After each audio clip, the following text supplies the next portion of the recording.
Bienvenidos a todos. Les doy la bienvenida al informe semanal del Movimiento Larruchista. Hoy es lunes, hoy es el 3 de noviembre. Mi nombre es Denis Small y el argumento que voy a presentar hoy gira en torno a la cuestión central de por qué Londres está en pánico por el hecho de que China ha abandonado la métrica del PIB para medir su economía y está pasando a una métrica, una manera de medir relacionada a la economía física y lo que produce los avances en la economía física, a saber, la innovación.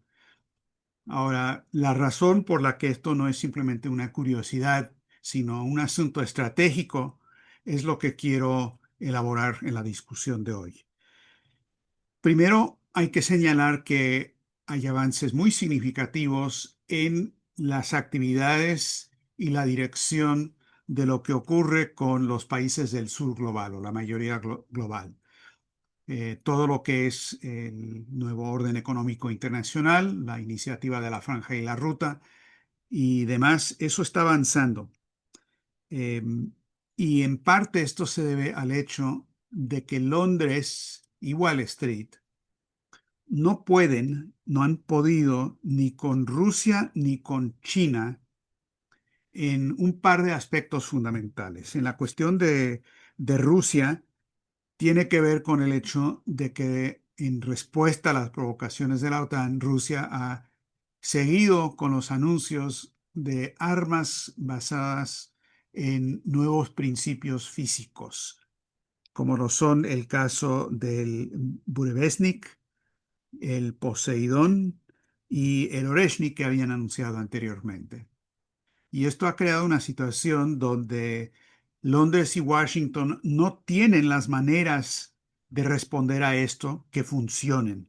Están respondiendo, pero no de una manera que está funcionando, porque se han introducido elementos absolutamente nuevos que cambian los parámetros de lo que es el cuadro estratégico. El segundo aspecto es que Occidente no puede con China en este momento. Esto se vio reflejado en la discusión entre Trump y Xi Jinping, donde en esencia se regresó al status quo antes. Todas las amenazas, todos los aranceles, todo el ataque económico, todas las sanciones últimos del presidente Trump, él dio paso atrás en eso y por cada cosa que él retrocedió, pues China retrocedió también, pero toda la campaña de ataques y demás no pudieron con China. Y esto tiene mucho que ver con la manera en que China está orientando su economía y la manera en que están definiendo el valor económico. Y esto nos va a llevar al asunto de la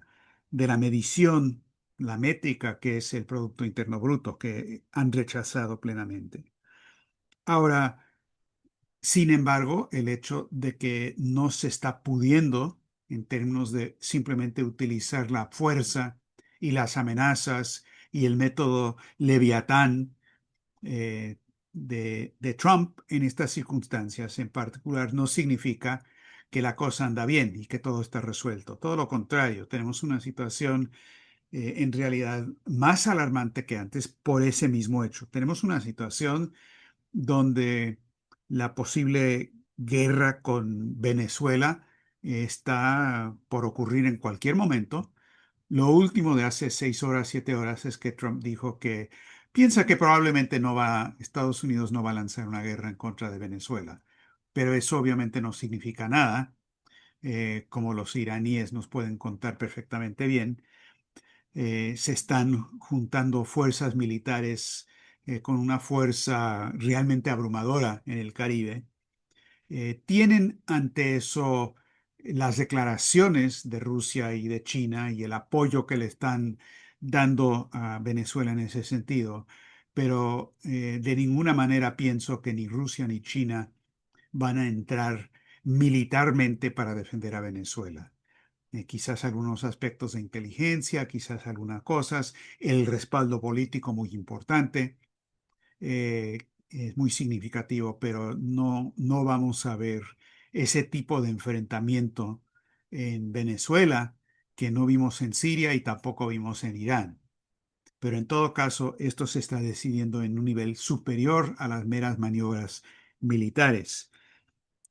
También tenemos las declaraciones realmente extraordinarias de Trump de ayer o antier, donde dijo que no le gusta lo que el gobierno de Nigeria está haciendo con los cristianos en Nigeria, que está permitiendo que grupos islámicos radicales asesinen a cristianos, y hay un cierto elemento de verdad en eso, una guerra religiosa que ocurre ahí, grupos terroristas también. Pero luego lo que dijo Trump es que si no arregla el asunto del gobierno de Nigeria, Estados Unidos va a entrar disparando a balazos para resolver la situación. O sea, una declaración que sale de una película de John Wayne, como si Trump fuera el John Wayne de la Casa Blanca. Em, pero ambos casos, tanto el caso de Venezuela, que es muy grave, es una situación muy peligrosa, y también la situación de Nigeria, son situaciones secundarias al cuadro estratégico que se refleja en el anuncio por parte de los rusos de armas de defensa nuclear con capacidades que hasta ahora desconocidas en Occidente, a saber que tienen armas que están impulsadas por nucleoeléctricas, pequeñas plantas nucleares en el misil crucero que se llama el Burevestnik y también el eh, torpedo lanzado por submarinos que se llama el Poseidón. La respuesta a eso, que abre un flanco realmente desconocido para Occidente, a la que no tienen respuesta, ha sido la declaración del presidente Trump de que Estados Unidos también, dijo él, vamos a hacer algunas pruebas nucleares, dijo. Otros países lo hacen y si ellos lo van a hacer, nosotros también lo haremos. ¿De acuerdo? Ahora, esto es algo absoluta y totalmente falso. Algunos se preguntan si Trump realmente desconoce la diferencia entre un misil que puede usarse para eh, usar un arma nuclear y las pruebas de esos vehículos como misiles crucero y el arma nuclear como tal, porque las armas nucleares no se han hecho pruebas físicas por 30 años, con la excepción de Corea del Norte, que no lo ha hecho desde el 2017. Entonces decir que otros lo están haciendo simplemente es un absurdo total y cualquier persona medianamente conocedora de estas cosas sabe que eso no es así. Ahora, el problema aquí es que no solamente lo dijo una vez Trump, sino que lo dijo dos veces y luego lo dijo también Hegseth, el secretario de Guerra de Estados Unidos, lo dijo también este, eh, ¿quién más? J.D. Vance, el vicepresidente, lo dijo también Mike Johnson, el presidente de la Cámara de Representantes. Es decir, ya varias voces han repetido esta torpeza total que si no fuera tan peligroso sería algo realmente risible. Sin embargo, sí hay voces sensatas también dentro de los militares estadounidenses y otros en el gabinete que han dicho, no, no, no vamos a hacer pruebas físicas con armas nucleares.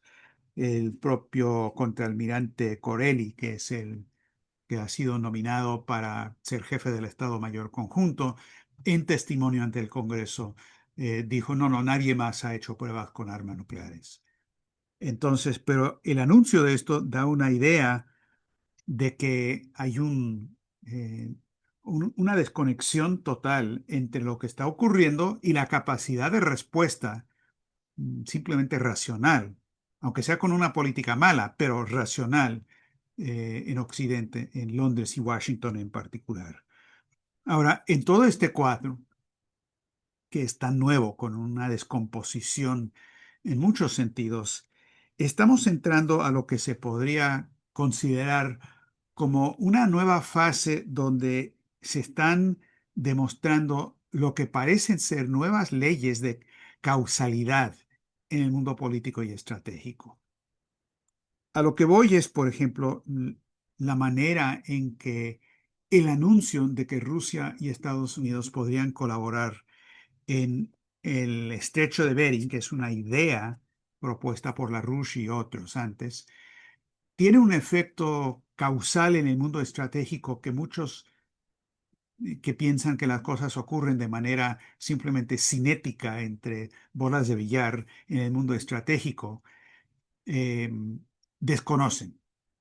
Es algo totalmente nuevo donde lo que realmente está funcionando como una causa en este universo estratégico es inconmensurable, o sea, no se puede medir con la misma métrica, inconmensurable a lo que normalmente la gente piensa como la geopolítica o lo que consideran las versiones normales estratégicas. Quizás el mejor ejemplo de eso es lo que hablamos la semana pasada y quiero recalcar esta semana porque es de primerísima importancia. Es lo que declaró el Papa León XIV respecto a Nicolás de Cusa y el papel que jugó Cusa y el papel de Lyndon y Helga LaRouche, casi de manera única en Occidente, en rescatar a Cusa y las ideas de Cusa como la verdadera fuente motriz del Renacimiento en lo científico, en lo económico y todo sentido. Y les recuerdo que el Papa rescata la figura de Nicolás de Cusa, que es una cosa de importancia inédita en la Iglesia Católica, porque Cusa, si bien no lo habían declarado hereje, lo habían marginado completamente de la línea aprobada en el Vaticano, a pesar del hecho de que él había sido una de las máximas figuras del Renacimiento y sigue siéndolo hoy en día. Ahora, en todo esto, el viernes pasado, un padre católico estadounidense de nombre Harry Berry, B-U-R-Y, Bury, de 95 años de edad, es una figura muy importante y conocida en Estados Unidos, muy fuera de las líneas normales, pero una figura muy importante porque, entre otras cosas, además de ser uno de los militantes antiguerra por décadas, que estuvo en Vietnam y se encadenó a las rejas de la Embajada de Estados Unidos en Saigón, que luego estuvo en el Oriente Medio y décadas atrás lo detuvieron ahí porque se interpuso en un ataque militar de las fuerzas israelíes en contra de los palestinos, una figura muy conocida en ese sentido. También formó parte de el comité que seleccionó a la Madre Teresa para canonizarla, para volverla santa. Ahora, esto es muy interesante porque lo que dijo el padre Berry en su declaración es que sí, el León XIV habló de de, del caso de Cusa, pero lo que dijo Berry es lo siguiente, y les voy a leer un párrafo de lo que él dijo en la reunión de la Coalición Internacional por la Paz. Dijo, el Papa León habló de Nicolás de Cusa de una manera muy positiva. Nicolás de Cusa fue cardenal de la Iglesia en una época en la que se planteaban retos similares a los que enfrentamos hoy en día, especialmente en Europa. Nicolás de Cusa, dijo Berry, fue un catalizador del inicio del Renacimiento. Y en mi opinión, Nicolás de Cusa fue para el siglo XV lo que Lyndon LaRouche fue y es para los siglos XX y XXI. Lyndon LaRouche también fue un hombre del Renacimiento. Tanto él como Nicolás de Cusa fueron genios y contribuyeron al desarrollo intelectual, financiero y humano de nosotros, los seres humanos. Ambos creían en la unidad de la humanidad, en que todos somos uno. Eso significa que lo que es bueno para ti tiene que ser bueno para mí y viceversa, o no es bueno. Y luego pasó a decir, es un discurso más amplio, se los recomiendo, pero luego pasó a decir lo siguiente. Los enemigos alzaron la voz y convencieron a la gente de que Nicolás de Cusa, un cardenal, no era realmente una buena persona. Lo calumniaron. Por eso, la Iglesia nunca lo canonizó como santo. Y Lino LaRouche experimentó lo mismo. Lo calumniaron y mintieron sobre él, hicieron creer a la gente que era malvado y por eso fue a la cárcel. Y dice otras cosas. Bueno, ¿a qué voy? En esencia, Barry está hablando y sacando a la discusión el tema de canonizar a Cusa. No hay propuesta oficial, no es un gran movimiento en la iglesia, como lo fue lo de la Madre Teresa, pero todo el mundo sabe quién es Barry. Y hace un paralelo muy merecido entre Cusa y LaRouche, no porque esté proponiendo que canonicen a Lyndon LaRouche, sino porque las ideas de LaRouche son tan fundamentales para resolver la crisis de este momento como fueron las ideas de Nicolás de Cusa. Y el que Barry haya reconocido eso es lo que dio pie a que Helga Sepp LaRouche declarara que para ella este discurso que dio Barry es muy probablemente el discurso más importante que se haya dado en los Estados Unidos en el último periodo. ¿Por qué? Porque si Estados Unidos no resuelve el problema de Lyndon LaRouche, es decir, si no lo exonera, si no permite que la gente conozca sus ideas, Estados Unidos no va a salir de la crisis en la que estamos. No vamos a poder responder al desafío de China, al desafío de Rusia. No va a encontrar la manera de pensar de manera inconmensurable con la locura de hoy. Y por lo tanto, en este momento en que la causalidad parece que hubiera tenido un avance a otras formas de causalidad, donde las ideas y solo las ideas se vuelven el factor motriz de la historia, este aspecto, este aspecto, este paralelo se vuelve algo realmente fundamental. Ahora, aterricemos esto en la discusión del cuadro estratégico. Primero China y luego Rusia. El caso de China. Bueno, como ya les mencioné, eh, Xi Jinping y Trump se reunieron. Palabras más, palabras menos. Trump está anunciando una gran victoria, que Xi Jinping es su gran amigo, todo resuelto, etcétera, etcétera. Concretamente, el acuerdo al que llegaron es que por un año no se van a aplicar las medidas arancelarias absurdas que Estados Unidos trató de imponerle a China. Trataron y no pudieron. Trataron con otros países y sí pudieron, por razones obvias, no son China. Pero China supo y pudo resistir por una razón, porque ellos están orientando su economía. Bueno, es la primera economía del mundo en términos de economía física. Es un país de 1.400 millones de habitantes. Todo eso obviamente tiene su importancia fundamental. Sacaron a 850 millones de personas de la pobreza extrema, cosa que nadie ha hecho. Han construido 50.000 kilómetros de ferrocarriles de alta velocidad. Todo eso es muy importante. Pero eso viene de otra cosa. Es como la hipótesis de la hipótesis superior de Platón. ¿De dónde vienen esos cambios? ¿Cuál es la causa de esas causas? Por eso digo que ha habido una, una diferencia, un aparente cambio de la causalidad. ¿De dónde viene? Viene de la orientación expresada en la última reunión que se acaba de celebrar del Pleno del Comité Central del Partido Comunista, donde proponen un plan quinquenal, donde se propone lo siguiente.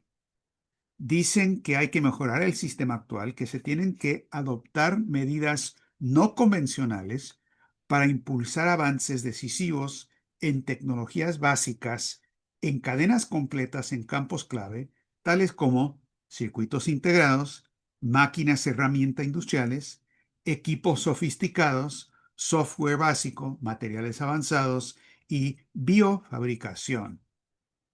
Pasa a decir que hay que destinar una mayor parte del gasto público total en investigación y desarrollo a estos campos y aumentar el apoyo estable a largo plazo.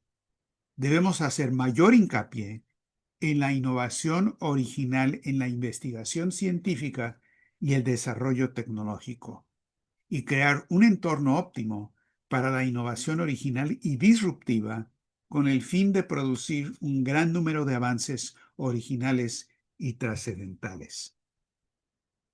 Ahora, es obvio para quienes conocen los escritos de Lino LaRouche de hace 50 años que este énfasis en el papel de la innovación y la ciencia como el motor de la economía y el papel de la creatividad humana como el motor de la ciencia y la tecnología a su vez, no tiene paralelo sino en estas declaraciones de China. Y China además ha dicho desde hace más de un año que van a ir dejando a un lado el Producto Interno Bruto como manera de medir la economía para enfocar más bien el aspecto de la innovación física. Y han presentado varias métricas aproximadas en términos de consumo de energía, avance infraestructural y demás en esa dirección. Pero ya han dicho, ya han anunciado que el Producto Interno Bruto, como nosotros hemos dicho, queda para los brutos nada más. Y más bien están adoptando otra manera de abordar esto. Ahora, si piensan que esto que estoy diciendo es algo esotérico, un poco jalado de los pelos y simplemente para enfatizar lo que le gusta enfatizar a LaRouche, les pido que escuchen las palabras del enemigo de Chatham House, del Real Instituto de Asuntos Internacionales, que en un artículo que publicaron el 28 de octubre, hace unos cuantos días, por parte del doctor Yu Jie, que es el investigador senior sobre China del programa Asia-Pacífico de Chatham House. Chatham House es el centro de los think tanks, de los grupos de peritos de la monarquía británica. Y este artículo analiza el plan quinquenal 2026 a 2030 que acabo de mencionar y se queja de que se está basando en la autosuficiencia tecnológica como motor de la economía, dejando de lado el enfoque en el PIB. Lo que dice este autor británico, que da línea para los británicos, dice que el plan quinquenal señala una clara ruptura con todos los planes desde que comenzó la era de la reforma y apertura bajo el liderazgo de Deng Xiaoping en 1978. Marca la consolidación definitiva del cambio hacia el uso de la tecnología como principal motor de la economía. Los días de perseguir con determinación el crecimiento del PIB nominal son definitivamente cosa del pasado, cierra comillas. Esa es una cita no de Lyndon LaRouche, es una cita del enemigo, de los británicos. Los días donde persiguen con determinación el crecimiento del PIB en China ya son cosa del pasado. Y están alarmados con esto. Dice, China más bien ha adoptado un enfoque intenso en abordar los cuellos de botella tecnológicos. Este es un cambio decisivo en el modelo de crecimiento de China y con la idea de construir, como ellos han dicho, una economía resistente basada en la innovación nacional y en cadenas de suministro manufacturero fortificados. Eso es una cita del plan quinquenal. Entonces, aquí hay algo realmente de fondo, porque China está adoptando explícitamente una métrica inconmensurable con cualquier métrica monetaria, como el PIB, ya sea en yuanes, ya sea en dólares, en oro, no importa. Es una métrica diferente que se basa en los cambios cualitativos que el hombre puede introducir. Ahora, esto crea una situación realmente muy interesante, porque Lyndon LaRouche, cualquier persona que haya realmente estudiado la economía y economía física va a reconocer en esto que, ay, caray, pero esto es Lyndon LaRouche. De la misma manera que cuando dicen CUSA, dicen, pero esto es Lyndon LaRouche. O cuando dicen el estrecho de Bering, pero esto es Lyndon LaRouche. Ese loco de remate que por décadas hablaba de estas cosas que no le prestamos atención. Y ahora, el gobierno de Rusia, el gobierno de China y el Vaticano están hablando de ideas que solamente han sido expresadas anteriormente por Lyndon LaRouche. Tenemos un cambio aparente de la causalidad en el universo estratégico. Y la gente o va a tener que aprender la lección de Lyndon LaRouche o van a tratar de medir el mundo real con una vara de medir que ya no funciona. Van a tratar de medir la economía con la métrica del PIB, van a tratar de medir nuevas formas, armas estratégicas basadas en otros principios físicos con la manera de abordar las cosas de la destrucción mutua y asegurada. Y de ahí el peligro, porque la destrucción mutua y asegurada es la idea de que lo único que nos puede defender es el terror del otro lado de que también los vamos a destruir.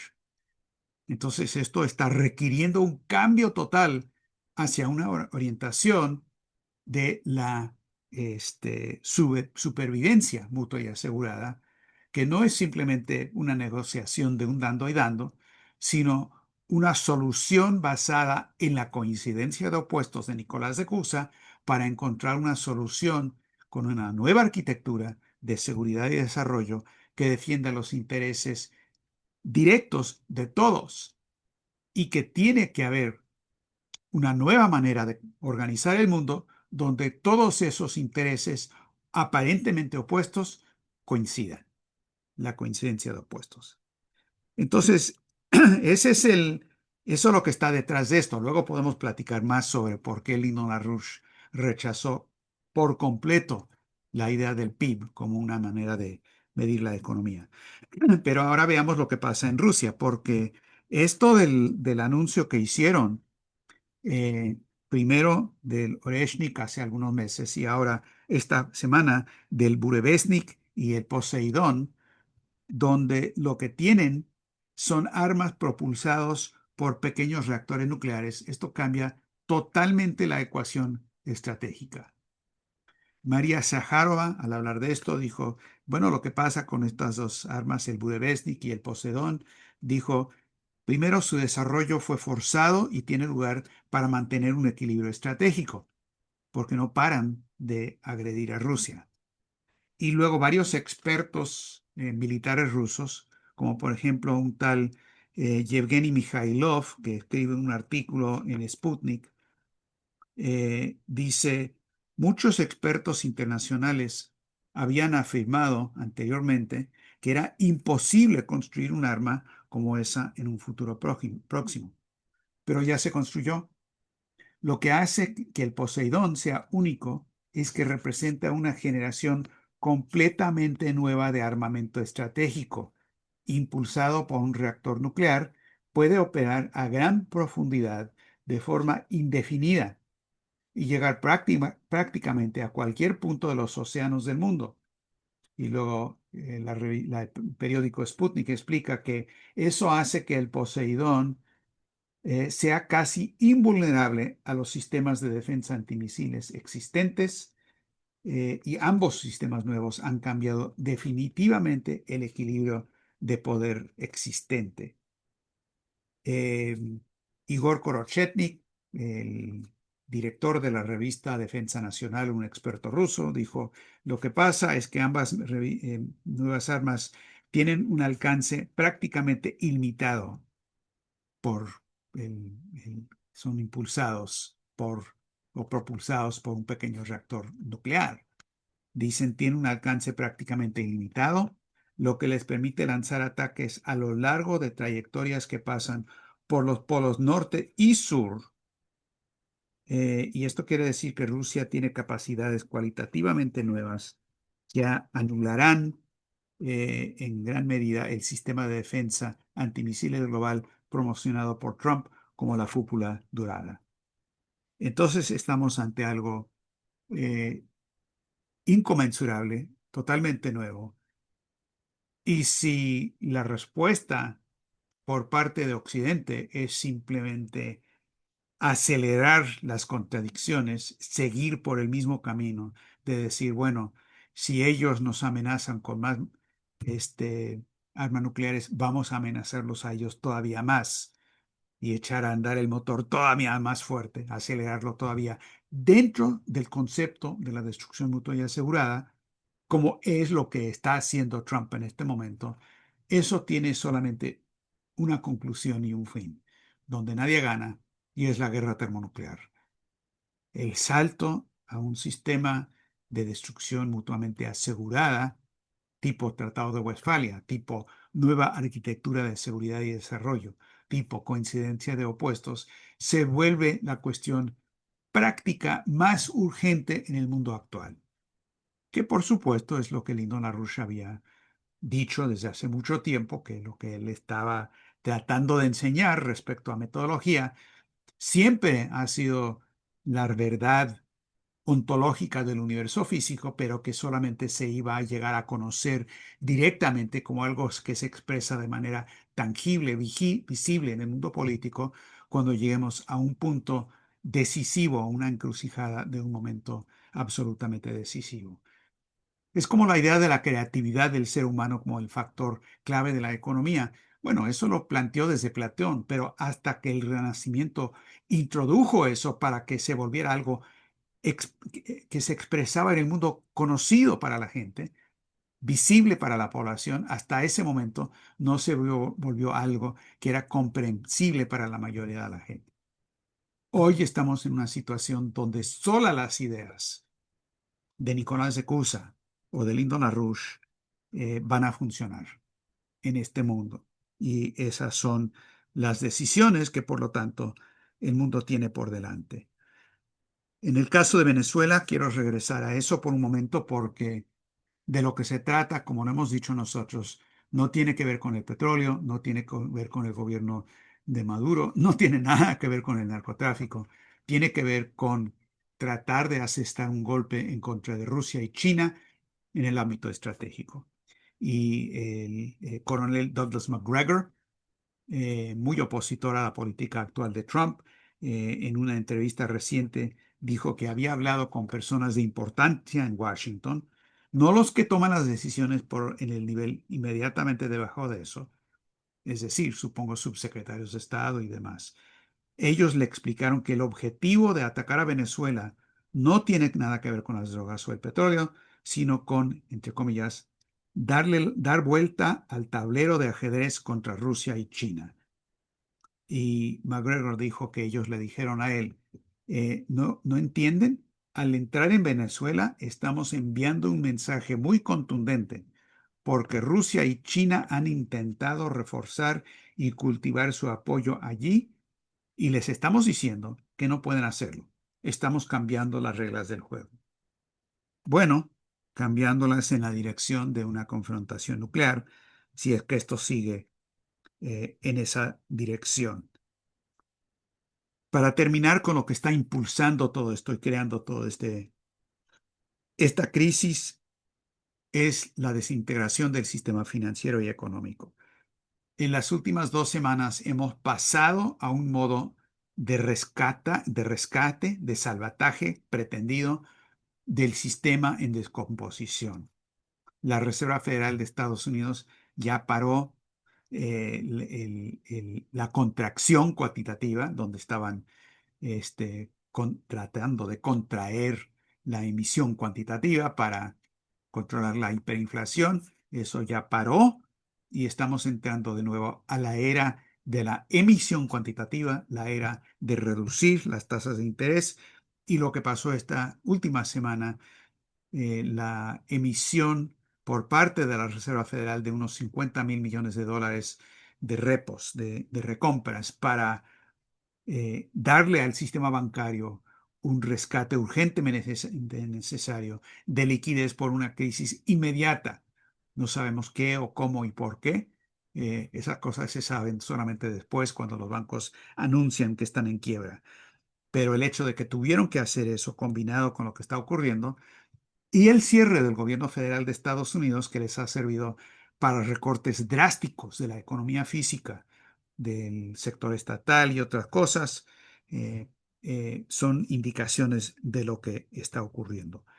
En ese sentido, la lucha que han iniciado los compañeros en México del Frente para el Rescate del Campo Mexicano, Frente Nacional para el Rescate del Campo Mexicano, por estar dirigido al centro de la especulación internacional, a saber, la Bolsa Mercantil de Chicago, para sacar a los granos básicos de México de eso, dado que la Bolsa Mercantil de Chicago es el principal centro de tráfico, no compraventa, tráfico de derivados financieros en el mundo entero. Controlan el Banco Mercantil de Nueva York y el de Kansas y de todo lo demás. Es el centro de este asunto y de los mercados de futuros en criptomonedas también, que iniciaron ellos.